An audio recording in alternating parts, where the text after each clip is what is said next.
गाना चाहिए। तो मैंने कहा अश्वत्थरस्यां दिशि देवात्मा हिमालयो नाम नागाधिराज पूर्वोत्तरायं निदिवगायः स्थितः पृथिव्याम इव मानदंडः। डायरेक्टर बोल रहा है यार इनसे अच्छा तो तू गा के तू एक बार गा के दिखा।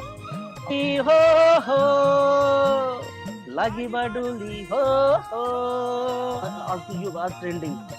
अच्छा। Your video is trending on trending.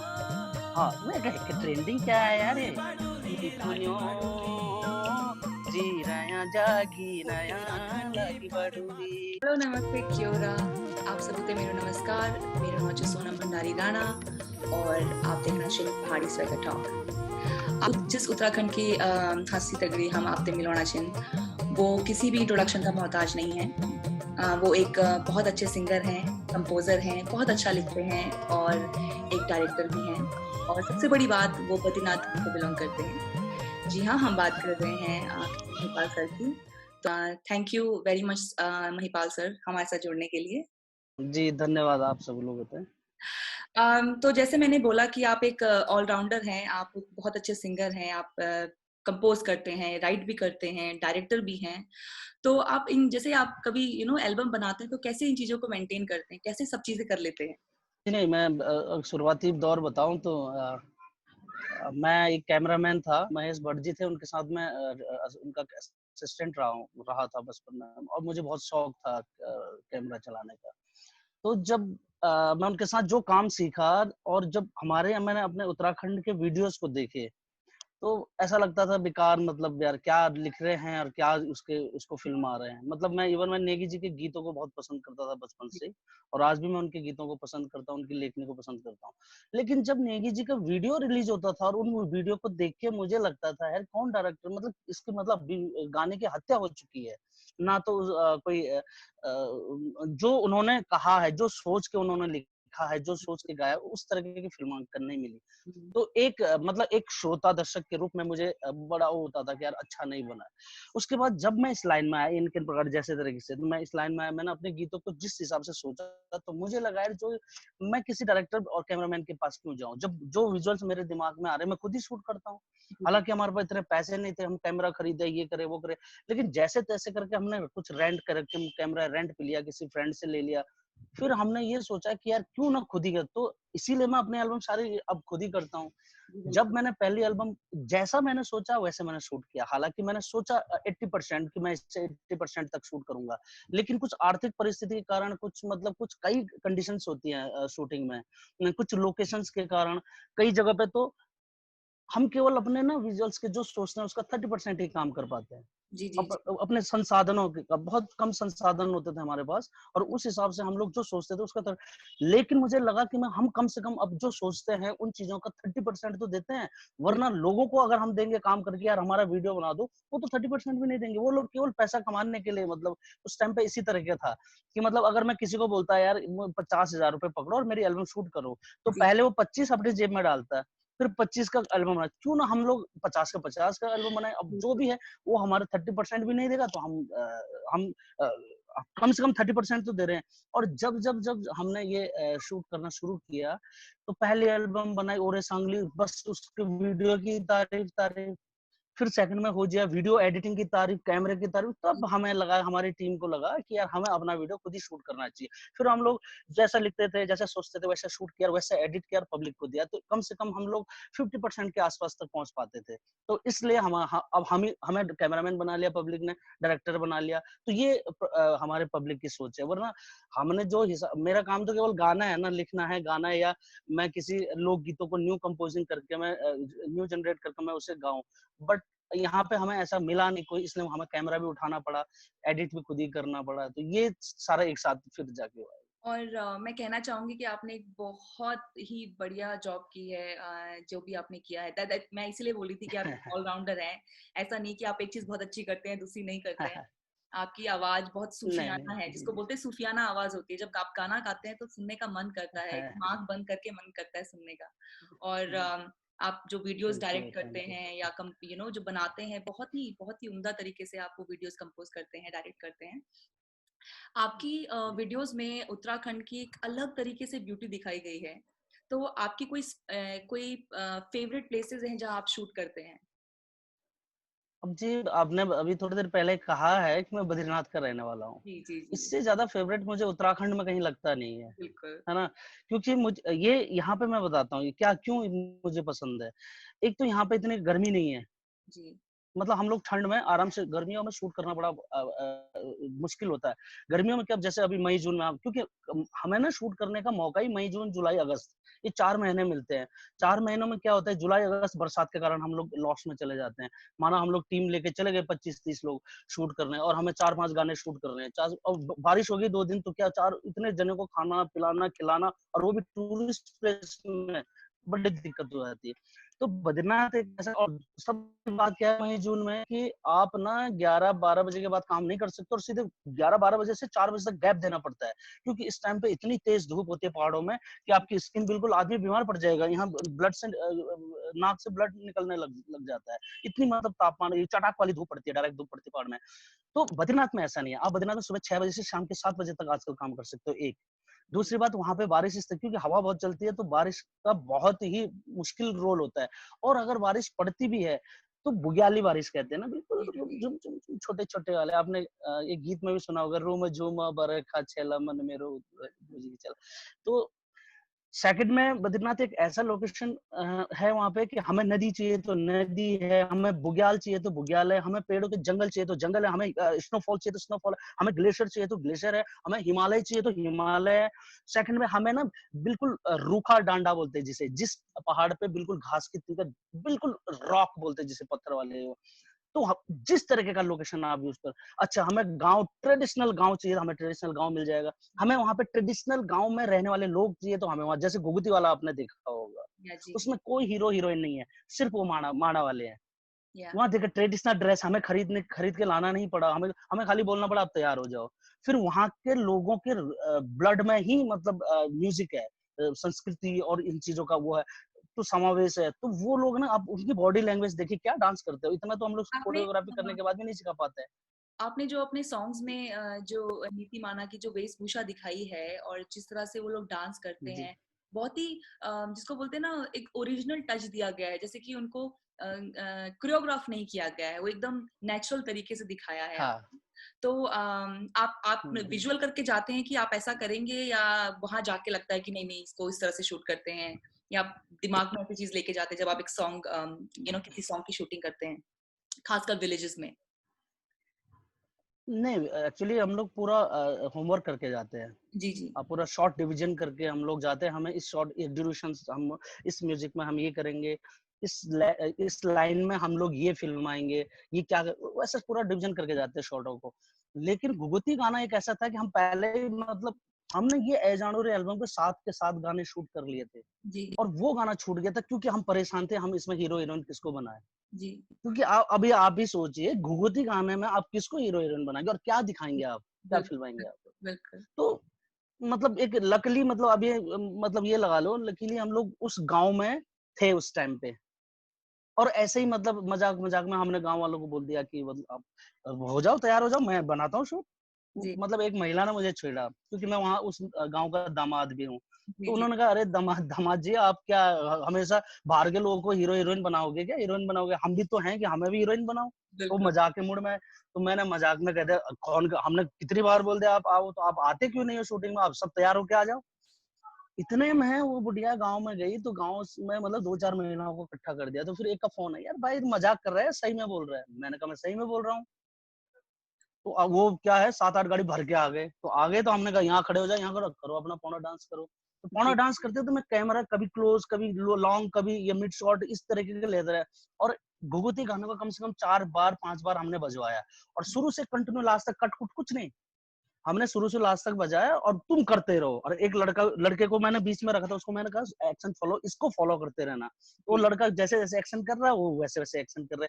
तो जी। बस मैं शूट छोड़ नहीं रहा। मैं कभी क्लोज जा रहा हूँ, कभी मिड जा रहा हूँ, कभी लॉन्ग शॉट, मैं कर ही रहा था। लास्ट में वो जो एडिट किया, तब जाके वो इतना निकला। वो सोचा नहीं था, वो एक मतलब अचानक वाला बहुत ही मामला था। उम्दा तरीके से शूट किया गया सॉन्ग है। बहुत मेरे दिल के बहुत करीब है। मुझे वो गाना बहुत पसंद है। अगर आप 2 लाइन सुना दें उस गाने की तो क्या बात हो जाएगी? हाँ, हाँ, हाँ। हम्म, किंगरी का झाला घुघुती, पांगरी का डाला घुघुती, ले गुरी गुरांदी घुघुती, ले पूरे उड़ांदी घुघुती।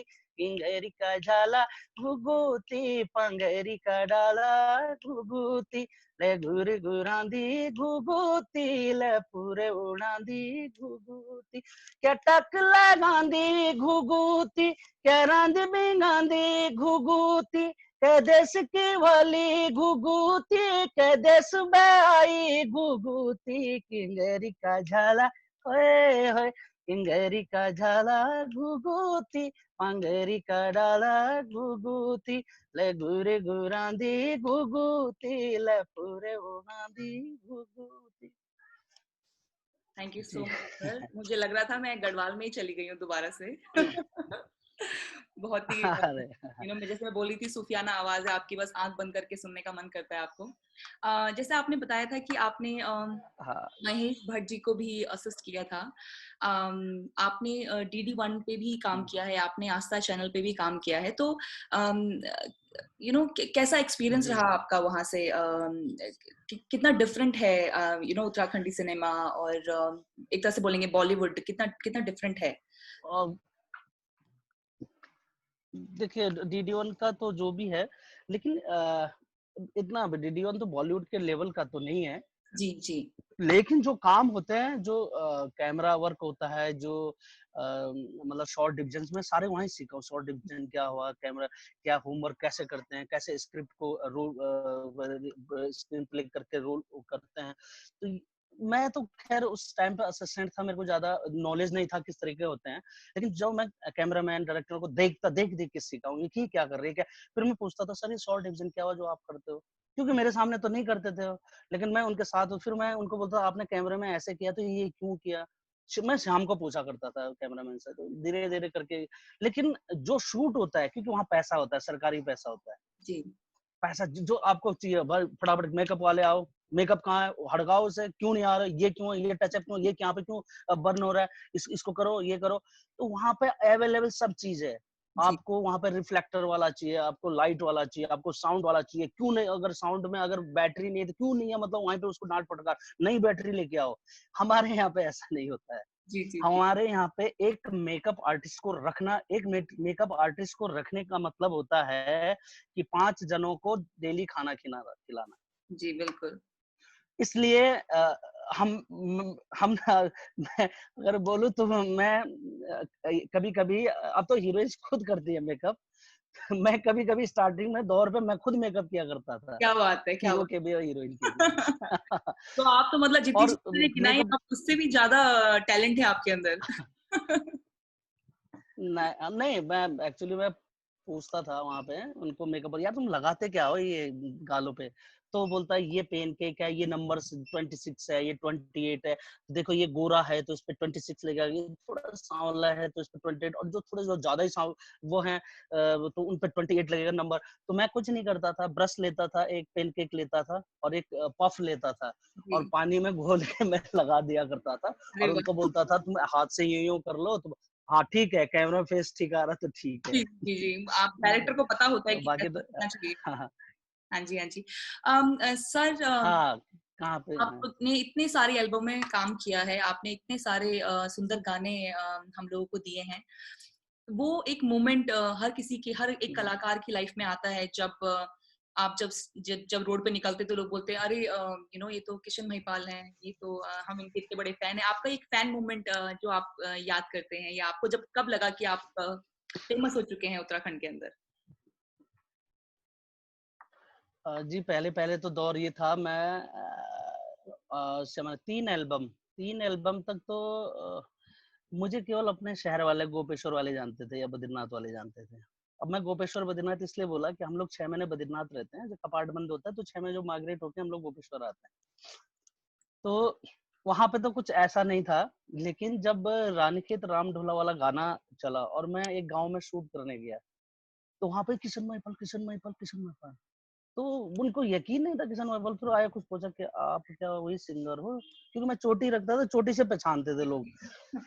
तो तब आप किसी तो मुझे हाँ बोलने में भी शर्म अजीब सा होता था यार, मैं हाँ भी कैसे बोलूं यार, ये पहचान ही नहीं रहे यार, ये बेइज्जती कर रहे बड़ी। जी, जी, क्यों नहीं पहचान रहे? तब वहां पे ऐसा लगा कि जब मैं उस गांव में गया और वहां पे लोगों ने पहचाना, खूब अच्छा, कभी चाय पिला रहे, कभी घर पे बुला रहे, कभी उन्हें खाना खाने, बड़ी इज्जत करी, तो तब मुझे लगा हाँ यार मुझे और वो भी उत्तरकाशी साइड, मतलब वहां का लिंक ही नहीं, मैं कहाँ चमोली और कहाँ उत्तरकाशी रह गया।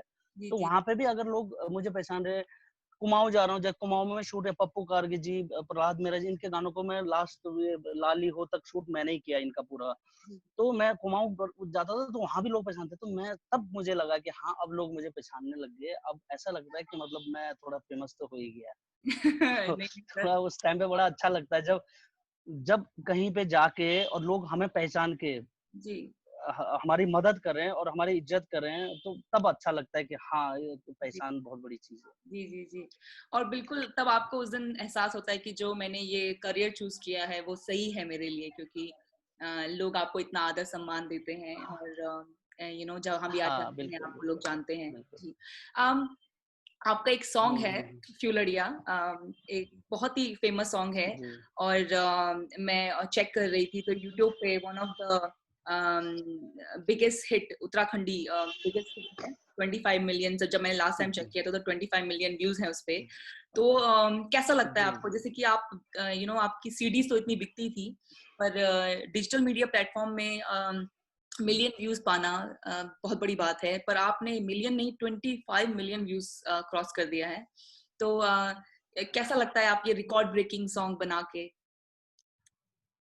कभी यकीन नहीं था कि मतलब उत्तराखंडी इंडस्ट्री में इस मिलियंस व्यूज़ मिलेंगे। जी, जी, जी। तो ये डिजिटल मार्केट करने का तो 2011 से हम लोग सोच रहे थे, पर मैं उस टाइम पे घुघुती वाली एल्बम लॉन्च करी, ऐ जाणू रे। उसके सारे गाने हिट हुए थे और उस टाइम पे मैंने हिमालयन फिल्म्स में काम करता था मैं उस टाइम पे। तो मैंने उनसे कहा कि आप डिजिटल मार्केट यूज़ करो, क्योंकि कॉपी बहुत चल रहा था उस टाइम पे। हम लोग मेहनत करके सीडी बनाते थे और मार्केट में 10-10 रुपए की कॉपी करके बेचते थे ये लोग।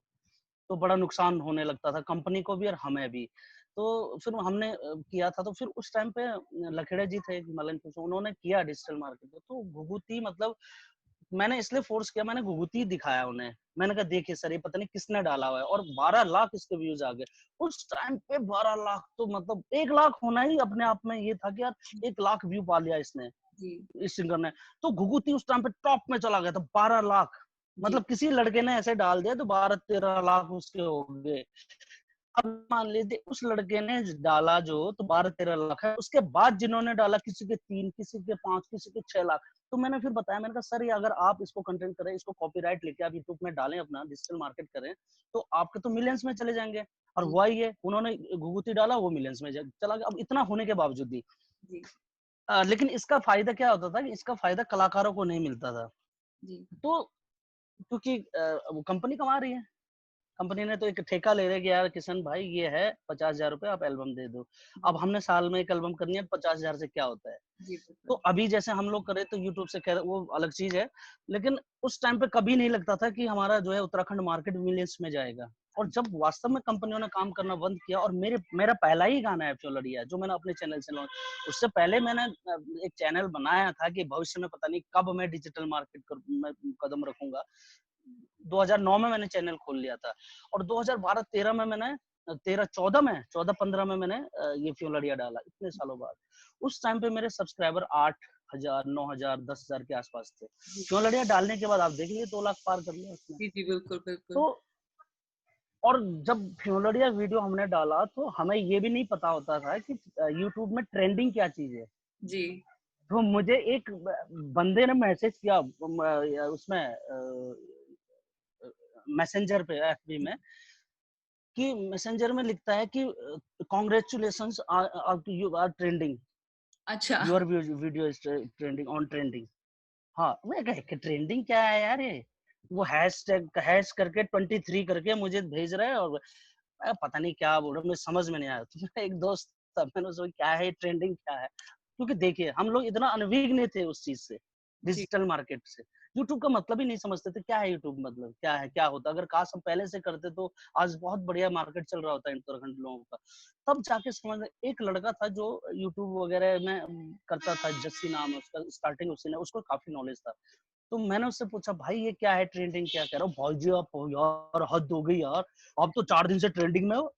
कह रहा उत्तराखंड का पहला वीडियो है जो ट्रेंडिंग में है।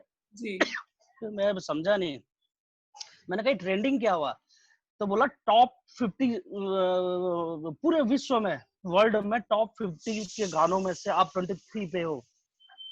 तो 23, 28, 30, 32 4 दिन तक ये ट्रेंडिंग पर रहा। तो तब मुझे तब ऐसा लगा कि ट्रेंडिंग अच्छा इसे कहते हैं। तो ये एक अपने आप में ना एक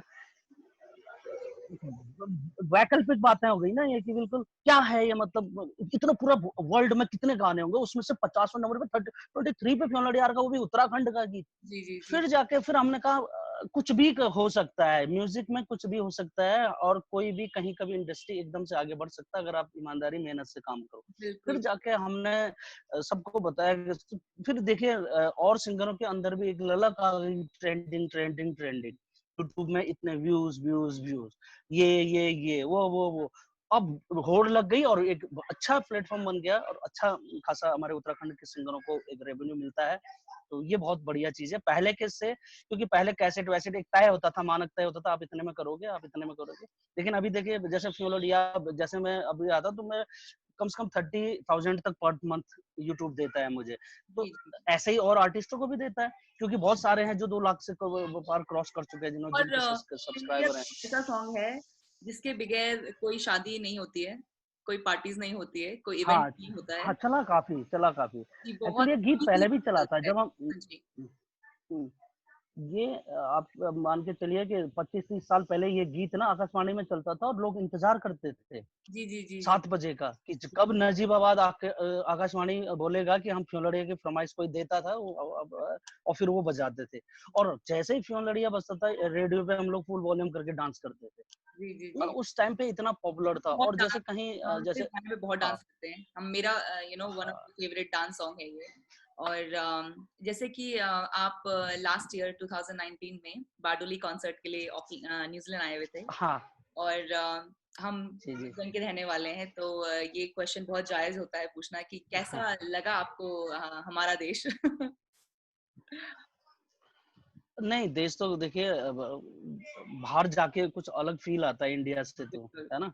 अब जैसे हम लोग बाहर जाते हैं तो इंडिया के मुकाबले तो बिल्कुल हमें जैसे साफ-सफाई, बिल्कुल क्लीन नो एनवायरमेंटल, बिल्कुल सारे हर चीज़ें, समुद्र ये वो, बातचीत करना, रहन-सहन, कई चीज़ें हमें अब लगता है कि हम भी जो है वहाँ के परिवेश में, अब इंडिया में थोड़ा-सा आप देखते होंगे थोड़ा-सा अलग है। थोड़ा तो डिफरेंट। हम फिर इंडिया आके हम सोचते हैं हमारा कंट्री ऐसा क्यों नहीं है? जी, और रही बात कंसर्ट की, तो वहाँ पे हमने जब कंसर्ट किया तो हमें लगा ही नहीं हम न्यूज़ीलैंड में। जब जी। हम स्टेज में थे, हम तो पहले पीछे थे, ठीक है? और हमें लग रहा भैया और न्यूज़ीलैंड में हम शो कर रहे हैं विदेश की धरती पर, और ये है, वो है, और हमारे साजिंदा, और जैसे ही हमको बुलाया गया और हम शो करने लगे, तो सामने देखा पब्लिक पूरी, ऐसा लगा पूरा उत्तराखंड में ही कर रहे हैं हम लोग। बिल्कुल, बिल्कुल। और जब प्रोग्राम खत्म हुआ और प्रोग्राम खत्म करके जैसे हम गाड़ी में बैठे, तब लग रहा है हम न्यूजीलैंड में हैं। जी, लेकिन कंसर्ट में बिल्कुल 1% भी ऐसा नहीं लगा कि हम कहीं बाहर विदेश में कर रहे हैं। ऐसा लगा अपने ही भूमि में है, और वैसे ही नाच रहे हैं हमारे उत्तराखंडी, उसी तरीके से बात, उसी गढ़वाली में बात कर रहे हैं, गढ़वाली में सब सब चीज़ बिल्कुल नहीं लगा कि हम लोग बाहर हैं। तो बहुत अच्छा एक अनुभव रहा कि हमने अ, न्यूजीलैंड में जाके ऐसा लगा कि उत्तराखंड में गए। क्या होता है कि हम लोग प्रवासी भारतीय, हम लोग उत्तराखंड छोड़ के अपने काम के सिलसिले में अपना देश छोड़ के दूसरी कंट्री आते हैं, जो किसी की फर्स्ट चॉइस नहीं होती है। जब आपके काम का अभाव होता है या आपको कोई अपॉर्चुनिटी मिलती है, तभी आप किसी और देश जाते हैं। लेकिन यहाँ रह के अपनी संस्कृति से जुड़ने का हमारे पास यही माध्यम होते हैं कि हम यूट्यूब पे गाने सुन लें, पुरानी सीरीज देख लें, या कोई कॉन्सर्ट हो तो वहां चले जाएं। जी, आप लोग कोई सॉन्ग्स फेसबुक में लगा देते हैं, तो कोई लाइव चलता है तो हम उसी को देखते रहते हैं। इंडिया भी जाना साल जी, 2 साल में ही होता है, तो कनेक्ट करने का एक बहुत अच्छा माध्यम निकाला है उत्तराखंड एसोसिएशन और न्यूजीलैंड ने। बारडोली कॉन्सर्ट करते हैं वो लोग, आई थिंक ये जी। थर्ड कॉन्सर्ट था बारडोली का। और बहुत अच्छा रहा, पाए और नरेश सिंह नेगी जी आए और खुशी जी आए, तो मुझे बहुत क्यूरियोसिटी थी पूछने की कि कैसा आपका एक्सपीरियंस रहा ओवरऑल, कैसे आपको लोग लगे? बहुत अच्छा, बहुत अच्छा। और कहीं पे भी ऐसा नहीं लगा हम किसी बाहरी व्यक्ति या बाहर देश में आके, मतलब किसी के घर पे खाने खाने जा रहे हैं, या फिर हम लोग कहीं रेस्टोरेंट में बैठे हैं, तो लगा ही नहीं बिल्कुल, अब ऐसा लगा अपनों के बीच में है। जी, जी, जी, बिल्कुल ऐसा नहीं लगा कि हम लोग बाहर देश में हैं। जी। बहुत अच्छा वहाँ पे। जी। सर, जैसे कि आप एक क्रिएटिव फील्ड को बिलॉन्ग करते हैं और मैंने आपके बारे में थोड़ा रिसर्च किया तो आप और भी चीज़ों में बहुत अच्छे थे। अगर आप एक सिंगर नहीं होते, तो आप क्या होते? आपने कभी इस बारे में सोचा है कि अगर मैं एक सिंगर नहीं होता, मैं डायरेक्टर नहीं होता, तो मैं कौन-से फील्ड में काम करता? मुझे गवर्नमेंट जॉब कर रहा होता, क्योंकि हमारी आर्थिक स्थिति बिल्कुल बेकार थी और मैं एमकॉम करने के बाद मैंने एमए इकोनॉमिक्स इसीलिए लिया कि जी, मैं एक तरफ से मैं तैयारी करता रहा हूँ, दूसरी तरफ से मैं इस कॉलेज नहीं छोड़ना चाहता था किसी तरीके से। जी, तो पढ़ने में बड़ी रुचि थी मेरी और बहुत अच्छा स्पोर्ट्समैन भी रहा, तो इतना मतलब नहीं हुआ कि हम लोग कर पाए। मैं स्पोर्ट्स को भी टाइम नहीं दे पाया क्योंकि हम लोगों को काम करना होता था अपनी रोजी-रोटी के लिए। अब कमरा का किराया देने के लिए, राशन पानी के लिए हमें काम करना पड़ता था, तब जाके हम लोग वरना गोपेश्वर में रूम किराए पे लेके हम लोग क्या करना था।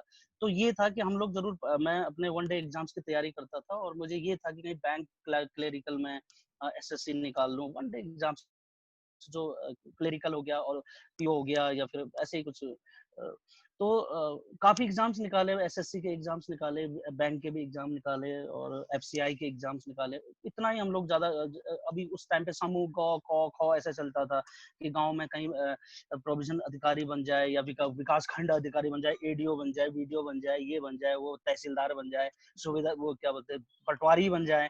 तो इस तरीके के एग्ज़ाम्स हम लोग ज़्यादा हाई-फाई एग्ज़ाम्स नहीं। बहुत मतलब हम लोगों का बस ऐसा है कि सरकारी जॉब मिल जाए ताकि मतलब ये जो हम मज़दूरी मेहनत करते हैं कि इससे छुटकारा मिल जाए जी, और एक सही से जीवन पटरी पे आ जाए। बस यही तक ऐसा था।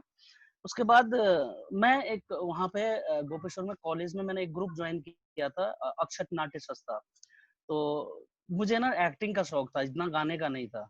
मैंने बताया ना उस सबसे पहले मैंने एक्टिंग में काम किया और थिएटर्स करते थे हम, तो थिएटर्स में महीनों रिहर्सल होते थे। तो एक शाम का 2 घंटा मैं वहाँ पे प्रैक्टिस के लिए देता था, फिर थोड़ा काम किया, फिर दिन में मैं पढ़ता, रात को मैं पढ़ता था, रात को सोता कम था मैं, सुबह जल्दी उठता था, ये बहुत कम सोना होता था हमारा। तो फिर दिन भर काम करो, फिर शाम को थिएटर जाओ, फिर सुबह दिन भर काम करो, फिर शाम को थिएटर जाओ, रात को पढ़ाई करो। तो इस जी, तरीके का माहौल था कि हम एग्ज़ाम से निकल अपना शौक भी पूरा करें। तो काफ़ी हमने थिएटर करे हैं, बहुत सारे थिएटर करे हैं और एनएसडी तक हम लोग पहुँचे। एनएसडी को भी हमने अपने नाट्य के हाँ, हमारा जो अ, वो था ग्रुप था वो एनएसडी में गया दिल्ली, वहाँ पे भी नाटक दिखाया। हमारे हमारे साथ के कई बंदे आज फ़िल्मों में काम करते हैं, जगत रावत, जगत गेरौला जो गोपेश्वर से हैं, हाँ जी, हाँ जी। बहुत सारे लोग हैं। वो काफ़ी फ़िल्मों में आ चुके हैं। तो यही करते-करते तो एक दिन नाटक देखने महेश भट्ट जी आए गोपेश्वर, वो कुछ शूट करने आए थे। वो फ़िल्म बॉम्बे से ऐसे छोटे शॉर्ट फ़िल्म है, ये फ़िल्में बनाने गोपेश्वर आए। उड़ना है नीले आकाश में, वो फ़िल्म का नाम था। और जी, बस उनसे मेरी दोस्ती हो गई, मुझे कैमरे का शौक था, तो उन्होंने मेरी एक्टिंग उनको बड़ी बड़ी पसंद आई। तो उन्होंने मुझे कहा कि आप थोड़ा-सा यार एक रोल है, आप वो रोल कर दो। जी, तो जब नाट्य वो चलते थे क्या बोलते थे इंटर स्टेट वो कॉम्पिटिशन चलता था तो उसमें मतलब जिसमें ये ज़हूर आलम जी, निर्मल पांडे, हेमंत पांडे लोग, ये नैनीताल सॉन्ग डिवीज़न ड्रामा वालों का रहता था। जी, जी, जी, ये लोग उसमें उनकी एक टीम होती थी, वो करवाते थे। जो जी, निर्मल पांडे अब तो नहीं रहे वो, हेमंत पांडे, ज़हूर आलम जो बड़े श्रीश डोभाल जी एनएसटी के बड़े डायरेक्टर हैं, जी। उनके बीच में हमने काम मतलब वो थे, उन्होंने कॉम्पिटिशन करवाया तो बेस्ट एक्टर का अवार्ड मिला था मुझे उस टाइम पे। अरे वाह! बहुत हाँ, तो बड़ा शौक था कि हम फ़िल्मों अब ये था कि फ़िल्मों तो महेश भट्ट जी से जुड़ने का एक लालच ये भी रहा कि इसके ज़रिए कोई रोल मिले तो मैं शायद आगे तक पहुँचूँ, मैं एक्टिंग के क्षेत्र में आगे पहुँचूँ। लेकिन मुझे कैमरे का ज़्यादा शौक था तो मैं कैमरा सीखने लग गया। फिर उनके साथ मैं दिल्ली गया, फिर वहाँ पे सीरियल्स वगैरह ये वो तो काफ़ी वो था उसमें। अब ये कहानी देखिए आप कि इधर एक्टिंग छूटने लगा और इधर ये म्यूज़िक पकड़ने लगी। हुआ क्या कि मैं तो इनका असिस्टेंट था, एक स्टूडियो में रिकॉर्डिंग चल रही थी आस्था चैनल की, तो उसमें संस्कृत में कुछ श्लोक गाने थे। अच्छे खासे मतलब सिंगर आए दिल्ली के ना, अच्छे जो शास्त्रीय संगीतज्ञ से और लेकिन संस्कृत बोलना उन्हें ना उच्चारण शुद्ध नहीं आ रहा और मैं बोल रहा वो बोल रहा वो बहुत लगे थे, अरे नहीं इसको ऐसा गाओ, नहीं इसको ऐसे गाओ। तो फिर मैंने कहा सर एक बार मैं बता, अब देखिए ना किस्मत कहाँ से कहाँ पहुँच जाती है। मैं 8 तक संस्कृत विद्यालय में पढ़ा हूँ। तो हमारे यहाँ पे अभी जो अब अभी तो सेंट्रल मिनिस्टर हैं निशंक जी, रमेश पोखरियाल निशंक जी जो सेंट्रल मिनिस्टर हैं अभी, उनके शिशु मंदिर में मैं स्कूल पढ़ता था। वो उस समय आचार्य हुआ करते थे। और मैं उन 8 तक मैं वहाँ, तो मेरी संस्कृत बड़ी अच्छी थी। हालाँकि मेरी इंग्लिश अभी अच्छी नहीं है, मेरी संस्कृत आज भी बहुत अच्छी है। तो मैं उनको बताने लगा कि इसको ऐसे मत, क्योंकि बद्रीनाथ का श्लोक गा रहे हैं और मेरे सामने गा रहे हैं और अशुद्ध गा रहे हैं और बिल्कुल बेसुरा गा रहे हैं। तो मैंने उनको बोला, तो बोला कैसे गाना चाहिए? तो मैंने कहा, अश्युत्तरस्यां दिशि देवात्मा हिमालयो नाम नागाधिराज पूर्वोत्तरायं निदिवगायः स्थितः पृथिव्याम इव मानदंडः। तो मैं उनको हलंत या ह नहीं, हलंत नहीं लगा रही, ये इसको इस तरीके से बोल रही, इसको इस तरह। तो वो ना डायरेक्टर बोल रहा है, यार इनसे अच्छा तो तू, और तू गा के, तू एक बार गा के दिखा। वो कह रहा है, वो दूसरा कह रहा है, नहीं नहीं सर ये कहाँ गाएंगे, तो असिस्टेंट। अरे ये उनसे अच्छा करेंगे। अब देखिए यहाँ से ना चेन घूम गई, मुझे अंदर भेज दिया। डायरेक्टर खत्री था पंजाबी, वो कह रहा ये तो उनसे अच्छा गा रहा है। अब मैं अंदर गया, मैंने एक श्लोक गाया, उसने कहा हटो। 36 एपिसोड मैंने गा दी हुआ। अरे वाह! अब आप ये लगाओ, और ऊपर से महेश भट्ट जी को देखो, पैसा बचाने, उन्होंने कहा यार ये तो एक्टिंग भी अच्छा करता है, और मुझे कई एपिसोड में एक्टिंग करवा दिया। हरिद्वार में, गंगोत्री में, इधर ये उत्तरकाशी में, केदारनाथ में, सब जगह में एक्टिंग भी करवा दिया और मुझसे गवा भी दिया और सब चीज। तो वहां से नैया निकल के आई। तो धीरे धीरे धीरे इस लाइन में मैं घुस ही गया। ये था। जी, जी, जी, जी, जी, बहुत ही एक आपकी जो स्टोरी है, वो बहुत इंस्पिरेशनल है। आपका बहुत टाइम लिया, थैंक यू सो मच। आपसे नहीं नहीं, कोई बात नहीं। आपसे एक लास्ट क्वेश्चन पूछेंगे कि जैसे हम लोग लॉकडाउन में हैं और ये कोरोना वायरस की वजह से अम, आप कोई मैसेज अपने दर्शकों को देना चाहेंगे और जो यूथ है, जो बाहर रहते हैं लोग, प्रवासी भारतीय हैं, आप उनके साथ कोई मैसेज शेयर करना चाहेंगे अपनी तरफ से? जी हाँ, प्रवासी भाइयों के लिए तो मैं लास्ट में एक गाना ज़रूर गाना चाहूँगा, लागी बाडोली वाला।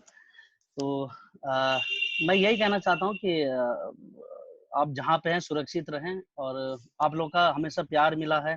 आप लोगों की वजह से ही हम आज यहाँ इस स्टेज पे हैं। आप लोगों की वजह से ही जो भारी प्रवासी लोग हमारे उत्तराखंड की संस्कृति को याद करते हैं, उत्तराखंड से भी के लोगों से भी ज़्यादा आप बाहर में हमारे उत्तराखंड को याद करते हैं।